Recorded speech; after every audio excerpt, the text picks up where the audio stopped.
On est au lendemain de la Journée internationale des droits de l'enfant et également dans la semaine de la lutte contre les violences intrafamiliales.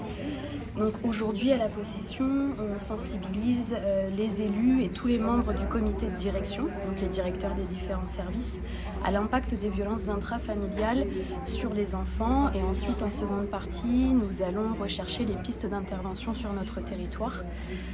Cette sensibilisation, elle vient clôturer tout un cycle dans nos services, c'est-à-dire que nous avons d'abord formé les animateurs au contact des enfants à ce qu'est la maltraitance et à l'impact sur le comportement des enfants et à comment gérer les situations où nous avons des suspicions de maltraitance. Ça, c'était la première chose.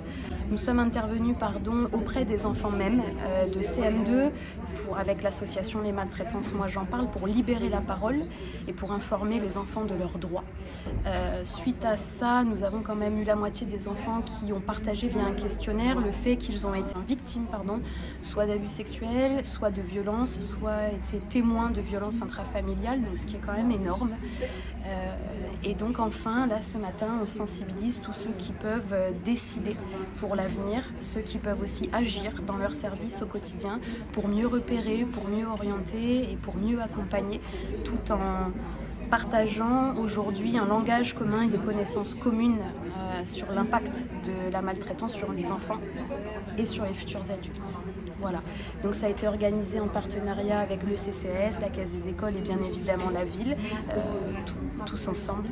Et puis c'est Madame Pascale Lamy, psychosociologue, spécialisée dans les psychotraumas et en victimologie, qui intervient ce matin, comme elle est intervenue auprès des animateurs et des enfants. Et ce sera la fin de ce cycle à la fin de la matinée. En seconde partie, nous allons aussi tous conjointement réfléchir à ce qu'on fait sur notre territoire pour l'enfance et contre les violences intrafamiliales, parce que c'est bien d'émettre des constats, c'est mieux de proposer des solutions.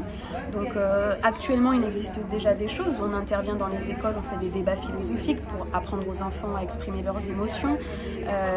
Voilà, on fait de la méditation, différentes choses comme ça. Les équipes de touchants qui interviennent dans l'enfance, que ce soit les ATSEM, les animateurs, les cantiniers, les EJE, partout sont formés. Ça, c'est ce qui existe déjà. Maintenant, il va falloir qu'on réfléchisse comment on peut aller plus loin, tous ensemble. Est-ce que ça va être renforcer l'accès aux droits et un parcours de prise en charge? Est-ce que c'est renforcer les partenariats avec les associations de prévention? Est-ce que c'est mettre en place des actions concrètes? Tout ça, la deuxième partie de la formation ce matin va permettre de faire émerger des pistes ensemble. J'ai été sollicitée par la Caisse des écoles au départ pour intervenir auprès des enfants et des animateurs et de l'ensemble des professionnels qui travaillent au cœur des centres de loisirs et mercredis jeunesse de la ville afin de sensibiliser sur les maltraitances. La directrice de la Caisse des écoles m'a sollicité pour intervenir ce matin auprès des directions et des élus concernés par l'éducation et la petite enfance.